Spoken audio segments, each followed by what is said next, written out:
కన్న కొడుకు కఠినత్వానికి కాటికి కూడా కలిసి వెళ్ళిన కన్న వాళ్ళ కథ కారణం ఒక ఐఫోన్. కానీ అసలు కారణం మాత్రం అర్థం లేని కఠినత్వం, బంధాల విలువ తెలియకపోవడం. ఈ ఘటన మహారాష్ట్రలో జరిగింది. కొడుకు ప్రాణం కోసం తండ్రి ప్రాణం కోల్పోయాడు. ఈ ఇద్దరిని కోల్పోయిన బాధలో తల్లి కూడా ఈ లోకాన్ని విడిచి వెళ్ళిపోయింది.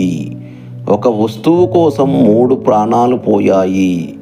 ఇలాంటి ఘటన చూస్తే పిల్లలకు చదువు చెప్పడం మాత్రమే కాదు, బంధాలు విలువ కూడా నేర్పించాలి.